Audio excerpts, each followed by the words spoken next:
untuk bertarung demi mencipta sejarah. Saya akan cuba memenangi perlawanan di final nanti untuk semua penyokong yang ada di sini. Doakan kejayaan saya di final. See you on final. Saksikan One Silat World Championship Final 2017, 1 April di Stadium Badminton Ceras.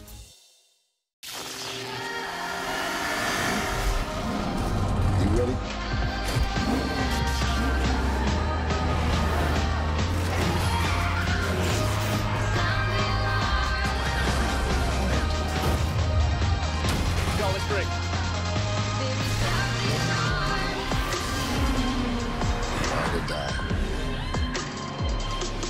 Let's do it.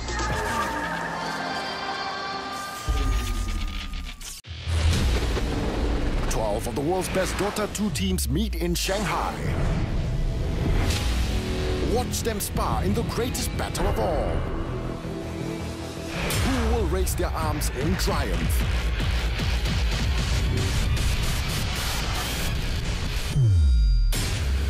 Dota 2 Asia Championship 2017, live on EGG.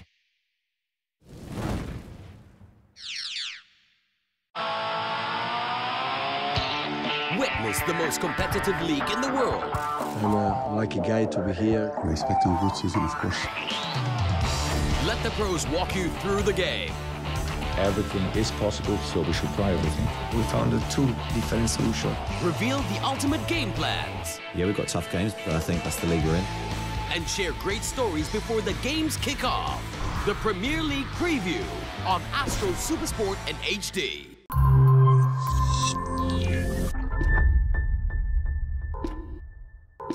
We are leading the way in Asia with our own dedicated computer gaming channel, EGG, or Egg to its friends. And that brings us, actually, to another Twitter question that's come in. It comes from Chong Wei Ken, who says, with more clubs hiring professional gamers, how many years before online gaming in football, i.e. FIFA, you know that FIFA game that everyone goes on about, is competing with the real thing for popularity? Now, I'll start with you, because I don't get much more old school than Steve McMahon. Nonsense. Have you seen how big this is getting, though? EGG, they have international tournaments. All the big clubs now pay someone big money to represent the club at international tournaments. Well, fair play to them. Let them do what they've got to do. But it's nonsense. Your grandkids play the computer games? No, your two lads? No, no. So it's not happening? Not yet. Not for me. But you promise me you'll watch EGG just for 20 minutes. Give it a go. Eggheads. Look at this. The eggheads. You're a bit of a gamer, Stan. Don't let the trendy haircut and clothes fool me. I just play FIFA. It's full stop. You play FIFA? Yeah. I know one of the trendy questions is, you're a FIFA or a Pro Evo guy? Every professional football. Do you lose at that as well? Plays FIFA online. Do you lose at that as well? Not in my day. You should have a trial with me, mate. Well, should do, yeah. That sounds like a challenge. Not for me, no. Was it before your time? There's a lot of a little bit. The players in camp? I think Nintendo and all that started around my time, but now they're all on the bus doing Space Invaders. Remember Space Invaders? That was the one. Atari. Pong was your one, I should think. Blimey.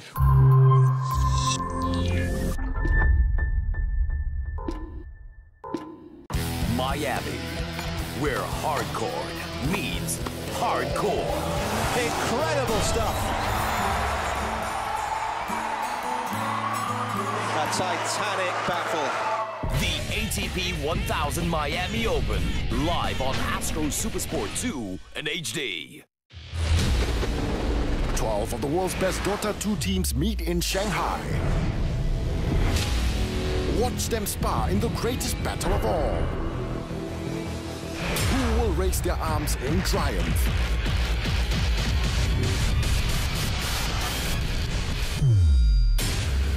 Dota 2 Asia Championship 2017, live on EGG.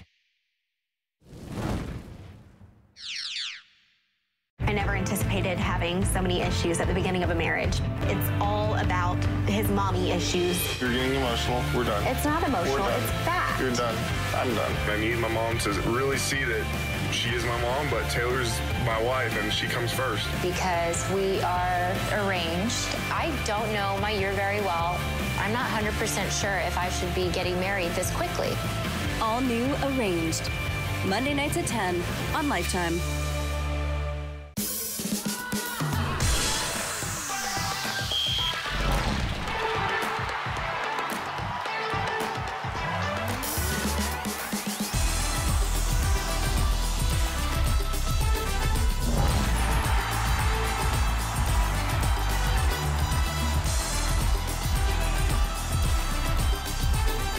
the La Liga Santander. Live on beIN Sports, Channel 837.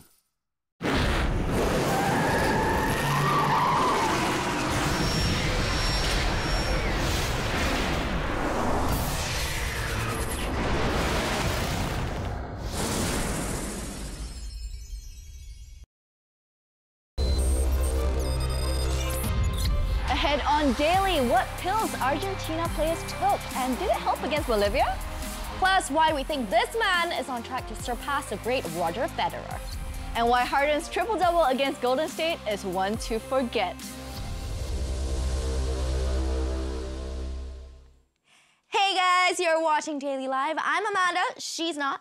What? My name's not, it's Michelle, okay? Now, 6 hours before their World Cup qualifier against Bolivia, Lionel Messi was handed a 4-game suspension for swearing at a referee. Okay, Not. In a desperate attempt to cling on to their slim qualification hopes, the players were given a magic potion which includes a paracetamol, caffeine, and you'll never guess it, Viagra. Viagra? Viagra. Well, you can't really blame them though, because Argentina hasn't beaten Bolivia at La Paz in 12 years. Despite Messi's absence, Sergio Aguero started the match on the bench, and we think that Argentina goalie Sergio Romero maybe had a little bit too much of the pre-game tonic. The Manchester United stopper made a habit of sending his goal kicks to, well, no one. Here he is again, so much power, but no real accuracy. And just one more time, just to prove a point, you know. Yeah, Romero guilty of poor distribution. And Argentina struggling to find any rhythm in attack. Angel Di Maria also didn't respond very well to the magic potion, wasting this cross, finding the ball boy perhaps? And then launching this counter-attack at full pace before, whoops, well, he left the ball behind. Okay, so maybe I'm being harsh, but he should have put this one away, I tell you. Though credit to the Bolivian keeper, Carlos Lampe, for staying big. And so, after wasting the first 30 minutes doing nothing, Argentina find themselves behind Juan Carlos Arce, the goal scorer, and things got worse for the visitors. Argentina head coach Edgardo Bauza picking a fight with the ref, which resulted in the reserve keeper Mariano Andújar picking up a caution. Hopefully, he didn't do a Messi. No way back for Argentina because in the second half, Marcelo Moreno left alone in the penalty box to smash home Bolivia's second of the night. Argentina left licking their wounds and dropped to 5th in the South American table. Not the best time, I would think, to request for a selfie. Look at that face, dude. Respect a bit lah. Martins Moreno. Now, what you're seeing on your screens right now speaks volumes of Argentina without their captain. Now, in summary, they are, well, hopeless without Messi. Argentina will face Uruguay next in August before hosting Venezuela and Peru. Now, their final group game is against Ecuador in October. And if they finish 5th, they will fight for the ticket to the World Cup via the playoffs. Neymar kind of looks funny with a full head of hair, don't you think? But there was nothing humorous about his treatment on the field against Paraguay. The Barcelona forward spent a lot of his time on the ground in this match. Ouch. I mean, you have to give him credit for mastering the art of falling. Very graceful. And it also seems like he enjoys running into people. Ah, the smell of freshly cut grass. So while everyone had their eyes on Neymar, Philippe Coutinho went about quietly doing his thing. From the right flank, Coutinho. And unleashing this on his weaker left foot. And that, my friends, is the Liverpool playmaker's 7th international goal. And amidst all these rough treatment, Neymar did earn himself a penalty in the second half, but the 25-year-old couldn't convert his spot kick. And in the process, he was sent tumbling for the rebound, but Neymar would eventually find the back of the net with easily the goal of the match. Yep, that's him on the ball. Still Neymar. Still Neymar. Yep, you guessed it, still Neymar. And I know you haters will say it took a deflection, but my gosh, what a run. I bet Forrest Gump will be very proud. And it's the captain. But before the match ended, Neymar was given one final beating, first on his calf, and then his delicate little flowers took some stomping too. for Neymar. We can't quite see whether he trod in his hand or not. Neymar is a good actor. Their 10th win of the qualifying campaign sees Brazil become the first country to qualify for the 2018 World Cup. And since the South American qualification merged into a single group, the gap between the top two teams have always been tiny. With the exception of Argentina's 12-point gap in the 2002 campaign, Brazil's monster gap of 9 currently is somewhat of an abnormal phenomenon. There's nothing normal about this man as well. Alexis Sanchez with an eye on the national record when Chile took on Venezuela.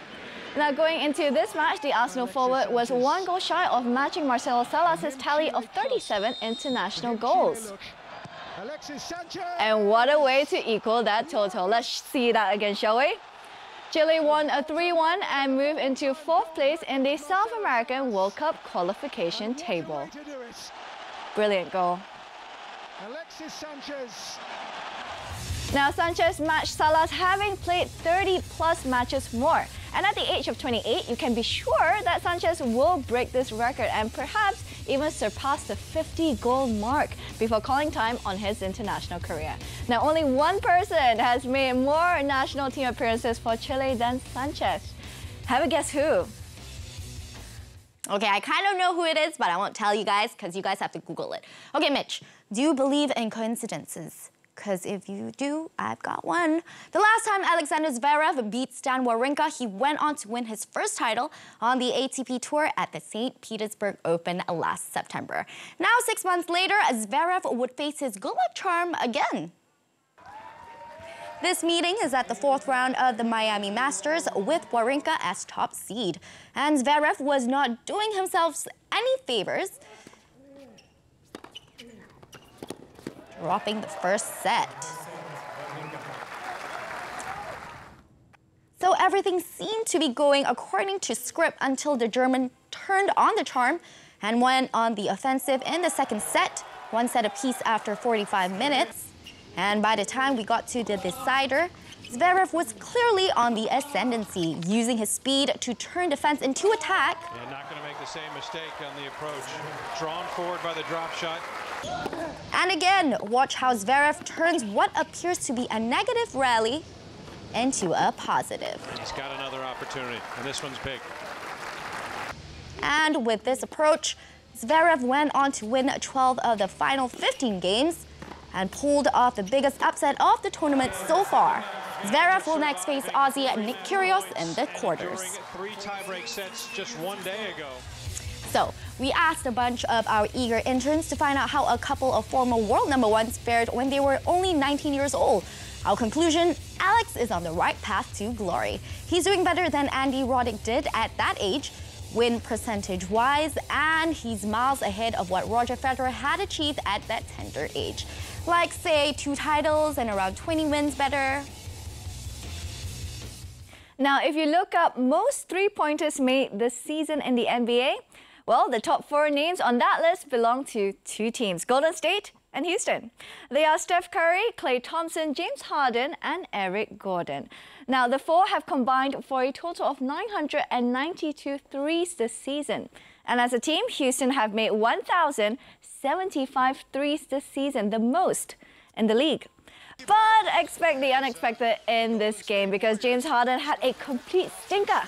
Not only did he struggle from the field, but he couldn't hold on to the ball. Oops. And later on, the MVP candidate finding no one. The fumbles from the Beard running into Sean Livingston. A grand total of 6 turnovers from Harden in this game. He also had one of his worst shooting nights of his career, the boink right there, followed by another boink. Yeah. Harden just couldn't hit the target. 1 of 9 from a 3-point range and 5 of 20 from the field. But Harden still managed a triple-double. Like, what? Okay, so just how bad was it? Well, you judge for yourself, okay? Only his performance against Washington earlier in the year when he missed 18 shots from the field was just slightly worse. Golden State limiting the Rockets to only 5 triples in that game, which ties their season low. Though I do guess even the Beard has off nights too. And it's not like Golden State played much better either. The Splash Brothers struggled from outside the perimeter too. Klay Thompson couldn't find his range early on here. And Steph Curry also infected by the three-ball boo-boo. Or boo-hoo. The reigning MVP didn't shy away though, despite going 3 of 11 from three-point range. Curry kept on trying. Klay fared slightly better. He missed 7 from distance. So the Warriors activate Plan B, and that worked. Klay inching closer to the basket to drain Jays like that. He finished with 25 on the night. Curry too, opting for the high percentage basket, a rare double-double for Steph, 32 points and 10 rebounds. But most importantly, the Warriors played some good defense. Klay swatting away Harden's effort there. Good defender. And then on teaching Patrick Beverley some manners. The Warriors hang on to win their 60th game of the regular season. Trying to keep them off the line, run them off the line, force them to beat us with twos. So we did a great job on the three-point defense. What kept them in the game, obviously, was the fouls. We fouled 3 three-point shooters, and then we made numerous silly fouls that really hurt us and kept them in the game. But all in all, great defensive effort. We gotta just keep the fouls down. I have to say, easily the most effective coach in the NBA for the past 3 seasons. Kerr becomes the fastest to pick up 200 career wins, getting to that milestone 32 games quicker than the great Phil Jackson.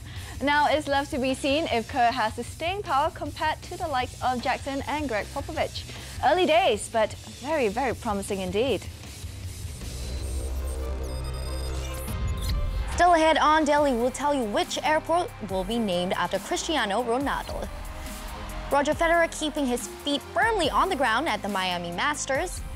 And who you let in the NBA, the cautionary tale of Yusuf Nurkic.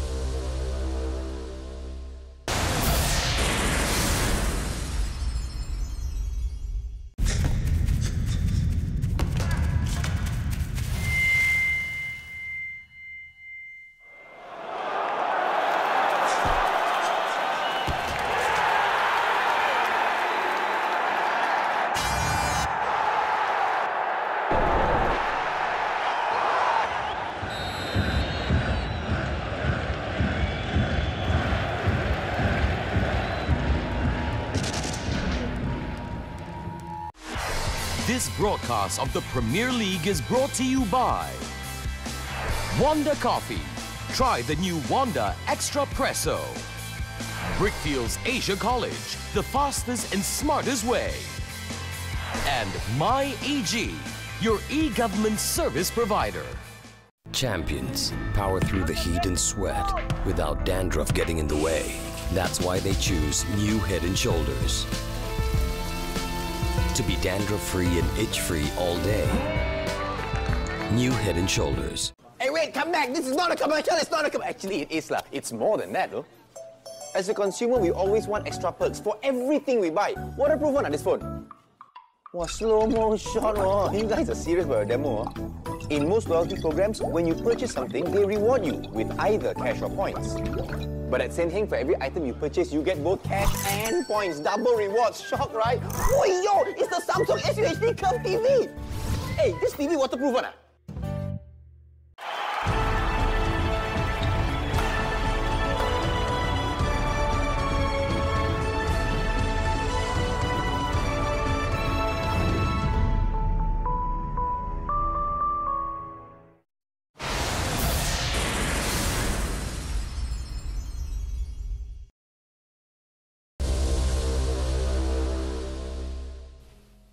In 2005, after Champions League final, I went back to my home city. I haven't been there for many, many years. And I met in the street, some of the guys that bullied me when I was young. And I was thinking, here I am, I can be an idiot, or I can just be smiling and happy. And I was so confident in who I was and what I've done that I wasn't cocky, but one of them worked at McDonald's.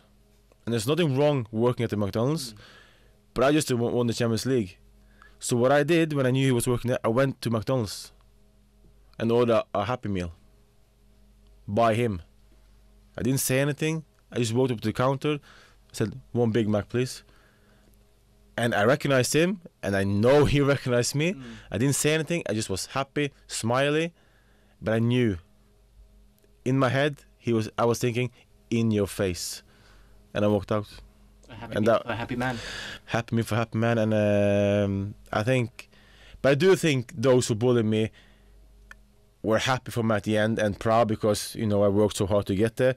But it was very good for me to come home and get the look on their faces.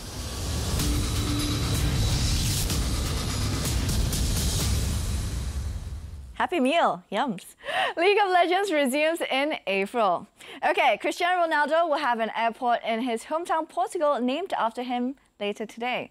The Madeira International Airport will be renamed in tribute to the world's best footballer. So the city of Funchal now has a Ronaldo statue, a museum about him, and a hotel complex named after him. You might as well name the whole town after him now. Visiting hometown can be a joy for many, but not for this man. Cristiano Ronaldo returns to his hometown Funchal for the first time with the national team. The visitors took the first initiative with this effort from Victor Claesson, but the Portuguese keeper Marafona was up to the task. Now, when the home team took the initiative on their own, they just scored. Cristiano Ronaldo entered the record books with his 71st international goal with a simple tap-in. Now, Portugal were a bit fortunate to add their second of the night. Krasnodar defender Andreas Granqvist was left helpless, deflecting a Gelson Martins shot into his own net. Now, the European champs made 4 changes at the break. And such disruption had an impact on them. So, Sweden took advantage to reignite the contest just before the hour mark. Isaac Kistelen forced debutant goalkeeper Marafona into a smart save. But from the rebound, Christopher Nima fed Claesson in with a sweet through ball, who finished it swiftly for his second international goal. The Scandinavians equalized 15 minutes from time through Claesson again, this time from that corner. With only a minute left in the added time, Valencia defender João Cancelo unwittingly spoiled Ronaldo's homecoming as he deflected a Swedish cross into his own net.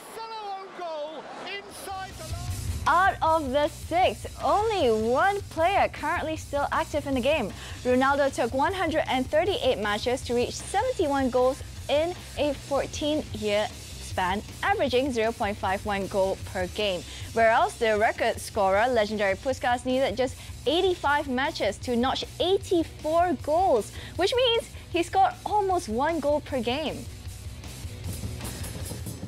Former German international and Manchester United man Bastian Schweinsteiger was greeted by eager Chicago Fire fans upon his arrival at the Windy City. If you didn't already know, his deal worth $4.5 million cut short his nightmare year at Old Trafford. Chicago currently sits 7th in the East after only 1 win in 3 matches.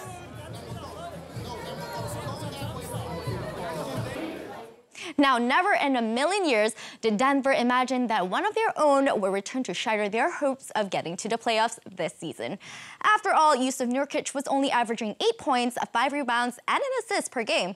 But since his almost 2,000-kilometer move from the Mile High City to Portland, the Bosnian has improved to become a 15, 10, and 3 kind of player. And right now, it seems like he's in a hurry to book his ticket to the postseason. There was still a lot of love for his ex-teammates before the game, but upon tip-off, that's when the love ended. A career-high 33 points for the Bosnian against the Nuggets, 21 alone in the first half here.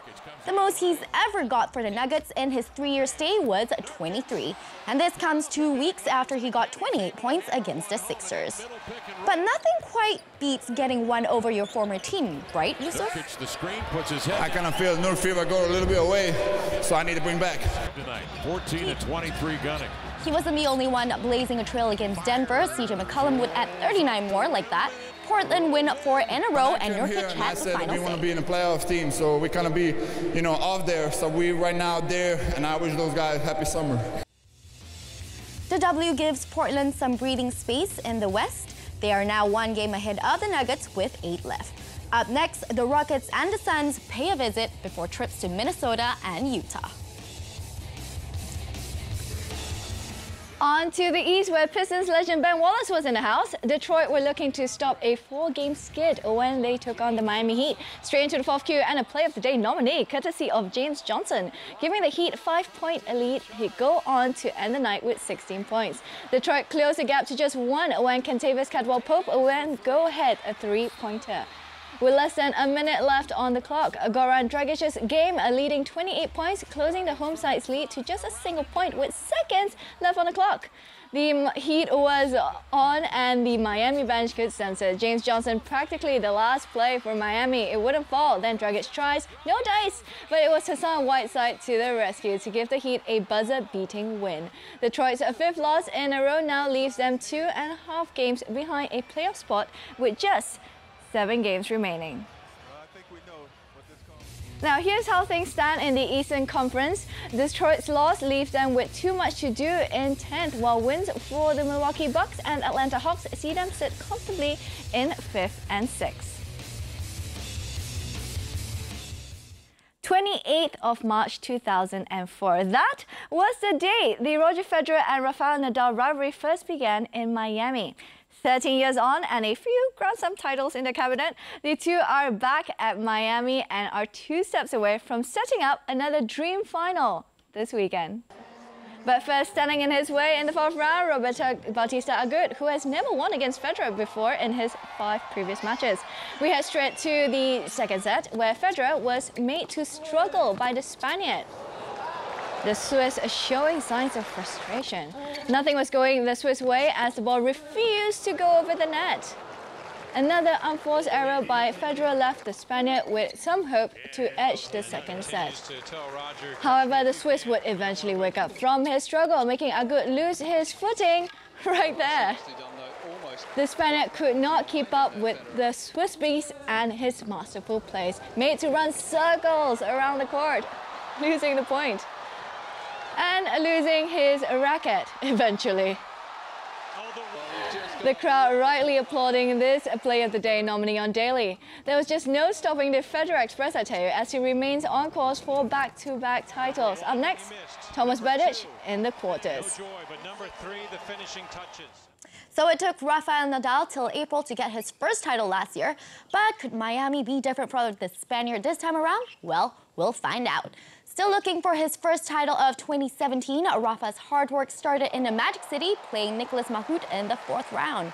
After taking the first set, the 5th seed was pushed all the way to a tiebreaker in the 2nd, but it was no problem for the Spaniard, who advances to the last 8, where home favorite Jack Sock awaits him.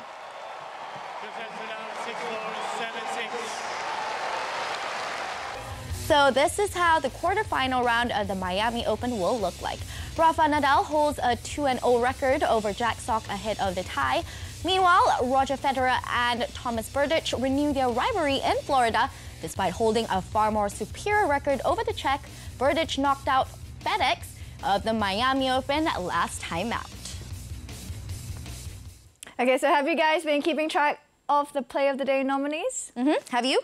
I'm asking you lah. Oh, me. Yes. Well, personally, it's a toss-up between Neymar's solo goal, Bolivia's first goal, James Johnson's dunk, and Federer's crazy shot. The one we just saw. That's 4 out of 5 nominees. You know, you can't pick all. I know, but now I have a higher chance of winning. It's great. It doesn't work like that, okay? Coming up after this short break, Maria Sharapova.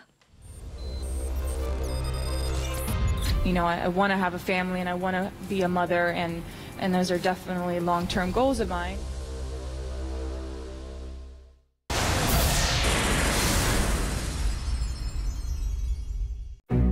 This April 1st, the Merseyside Derby takes on a new light.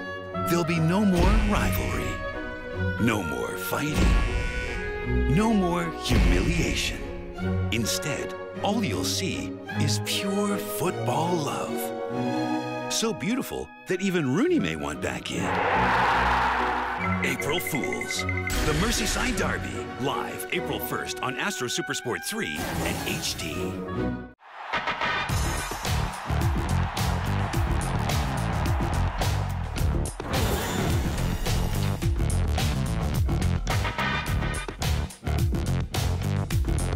The NBA on Astro Supersport 4 and HD.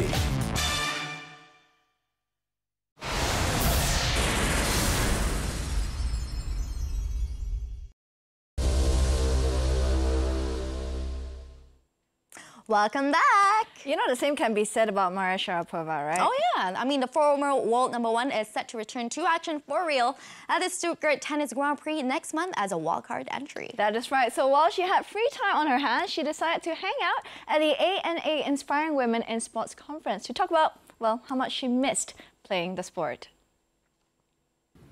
You always want to end your career or a chapter in your life on your terms and in your voice. And to be in a moment where you feel or you felt like it could have ended on someone else's voice and someone else's terms was very difficult to accept. And that's why I fought so hard for the truth to be out. And yeah, it was definitely, you know, you don't realize how much you love something and how much something means to you until you lose it for some time. And it's yeah, it gave me a chance also to live, and it gave me an opportunity to realize that I had a family that I could have dinners with for months at a time instead of a day at a time, and then have to leave them or spend. I went to Coachella last year, which I mean, which if you think awesome. It was a year ago, I was like, oh, so this is what this is about.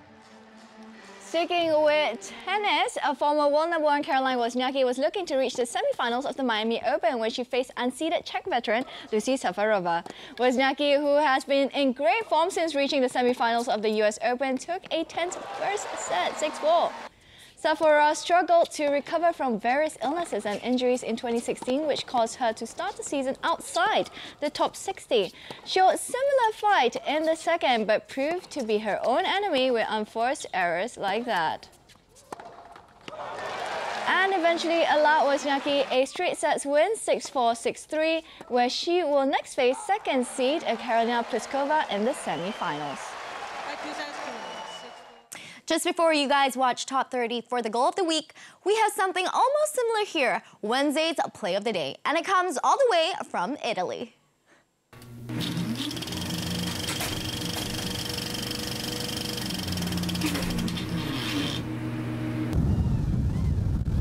At the Suzuki 9 Royals, Andrea Raggedly made history, becoming the first ever skier to pull off a quad cork 1/800.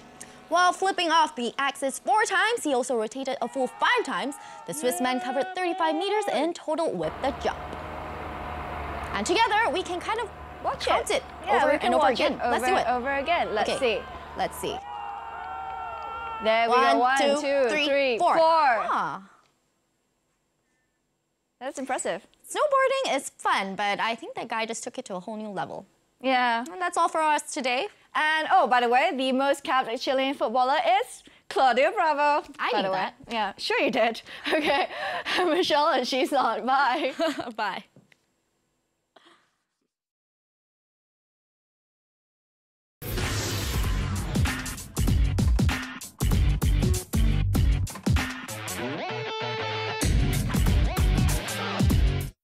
Kejohanan silat gempur terbesar di dunia kini tiba di kemuncaknya. From Malaysia! Dan pesilat negara bersedia untuk bertarung demi mencipta sejarah. Saya akan cuba memenangi perlawanan di final nanti untuk semua penyokong yang ada di sini. Doakan kejayaan saya di final. See you on final. Saksikan One Silat World Championship Final 2017, 1 April di Stadium Badminton Ceras.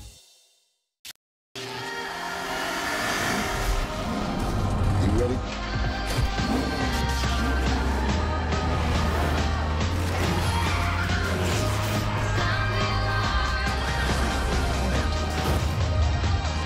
Go, let's break.